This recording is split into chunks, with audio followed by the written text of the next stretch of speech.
Nchini India ukiwa mwizi sana unaitwa Natwarali kwa sababu ni jina la mwanaume mmoja aliyewahi kuwa mwizi mkubwa kutokea nchini humo. Natwarali alizaliwa mwaka 1912. Aliwahi kuuza jengo la bunge la India na jumba la makumbusho lililofahamika kama Taj Mahal, ambayo ilikuwa ni kivutio kikubwa sana cha utalii nchini humo.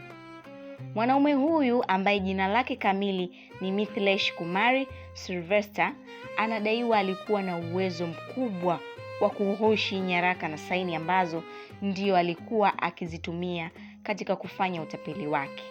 Hata hivyo, alipokuwa analiuza bunge hilo, aliigiza kama yeye ni mfanyakazi wa serikalini na akawalaghai hadi wabunge ambao walihusika kwenye mchakato huo.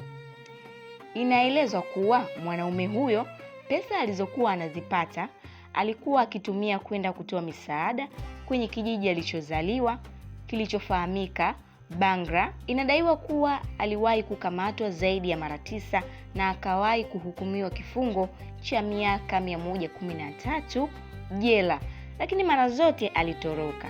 Mara ya mwisho ilikuwa ni mwaka 1996 ambapo alikuwa na umri wa miaka 84 akiwa anatembelea kiti cha matairi mawili, lakini bado akafanikiwa kuwakimbia mapolisi nchini humo, na tangu hapo haikujulikana rasmi alikwenda wapi, ingawa kaka yake alidai alifariki mwaka huo huo, huku mwanasheria wake anadai alifariki mwaka 2009.